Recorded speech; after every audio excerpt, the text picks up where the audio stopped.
I don't really see the issue with people having an opinion about your son. You're playing in the best league in the world. Well, I'm talking about the Jaylen Brown thing. He was like, I don't think he should be in the league. Why are you mad at that opinion? Because especially at the time he said it, he wasn't showing that he was NBA caliber. Why does that make you feel like our dad's on the rescue? Because I feel like, I think that takes credibility from Bronny.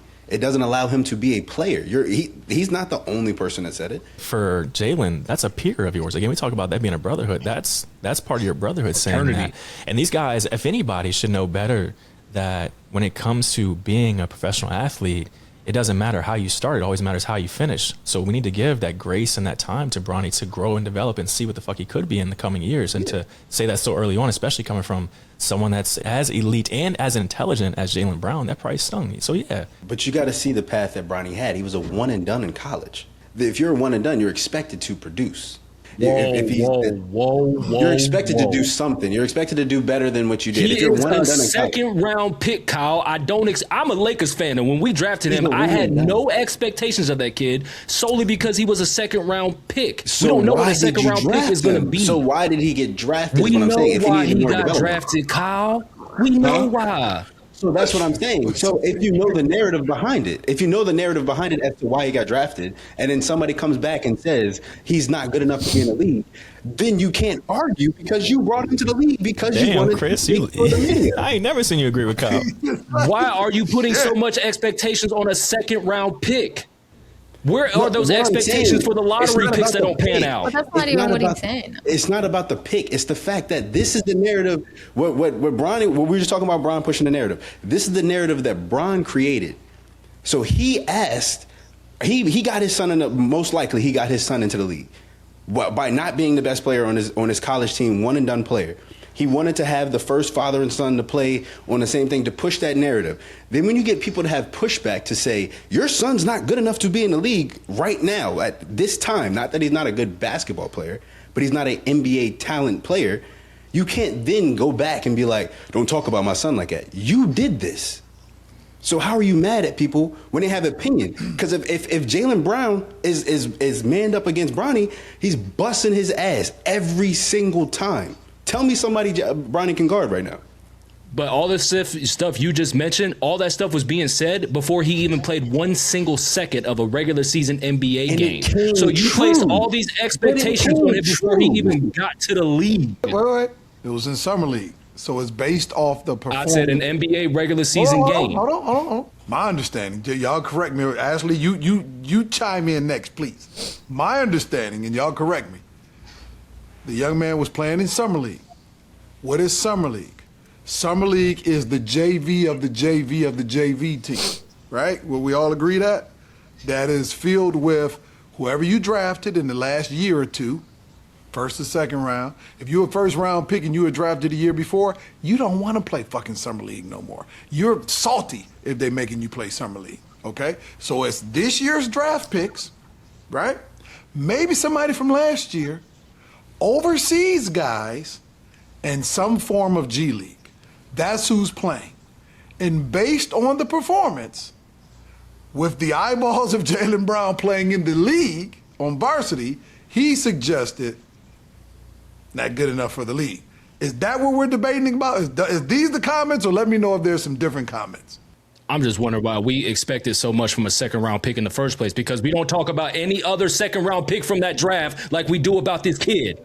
It's not an expectation. It's your father is LeBron James. You are in a different atmosphere no matter what the fuck you do. So with that being said, if someone has an opinion on this player because you are LeBron James' son, the same shit's going to happen to Bryce.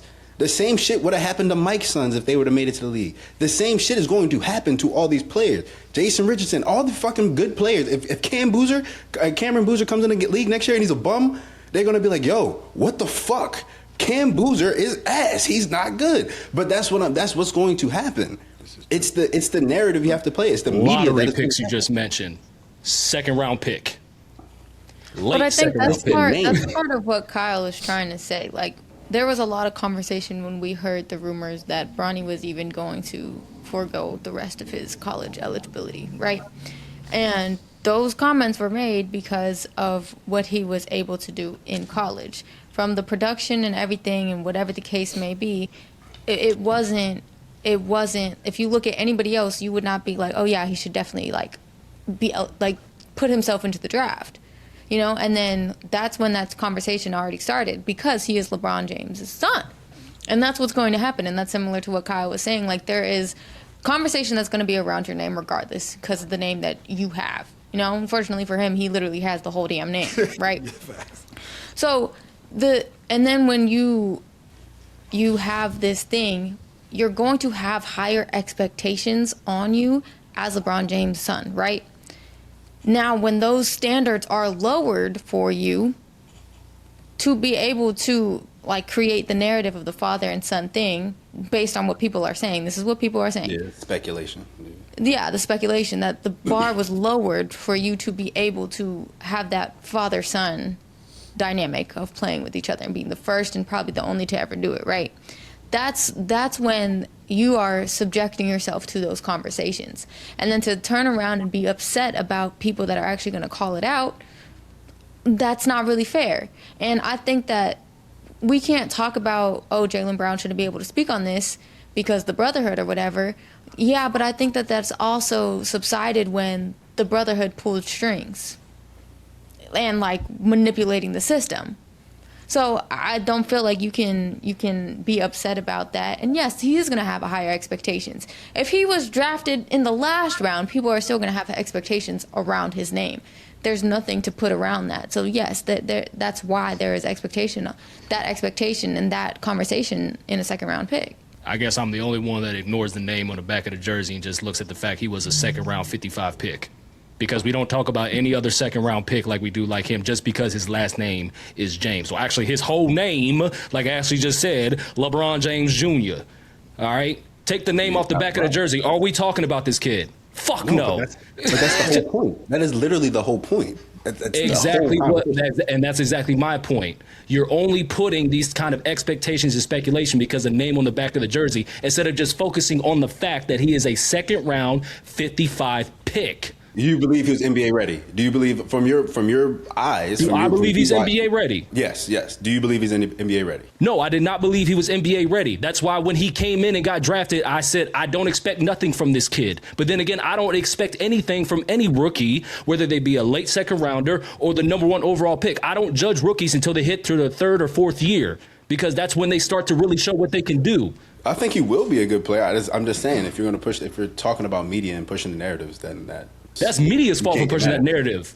That's LeBron's fault. They're the ones that put all that stuff on that kid. He didn't put it on himself. When you come into the league, if you're a first round pick, you get 2 years guaranteed. Your third year is an option. Your fourth year is an option.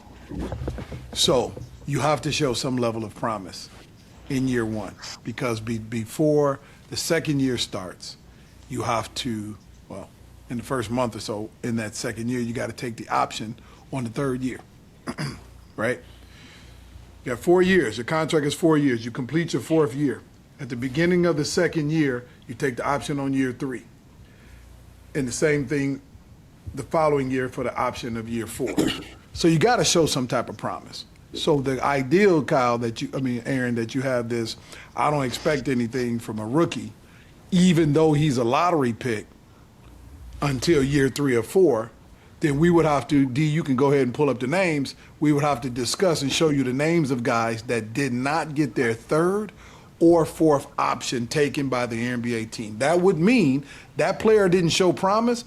He didn't get paid for year 3 and 4. So you have to show promise. So that we got to throw that shit out the window. That's completely out the window. No general manager is taking that concept that I'm going to just sit back and wait till year 3 or 4 to see what he got. So that's out the window. But I ain't mad at it's your personal opinion, but no team is going with that. The Bronny thing is, it's a benefit, and then it's also that curse. It's everything that Ashley said. It's everything that you're saying, Aaron. It's everything that K. Murphy's saying, right? It is what it is. You didn't expect him to get drafted. If Bronny would have came out and his name was any other name, guess what the media would have did? Crucified that player for putting his name in the draft. I've had players before, like Wilson Chandler was humiliated, was crushed, averaging 14 points a game and 6 rebounds coming out of DePaul Second-year guy. What is he doing? He needs to go back to school. He's not ready. So the media crushes, not just the media, just NBA experts, crush players for putting their name in the draft and going too early when they are not either projected on the mock or they're scouts or, people speaking about that they're NBA ready. So Bronny didn't have that. No one was saying Bronny is NBA ready. First of all, I don't put expectations on anybody.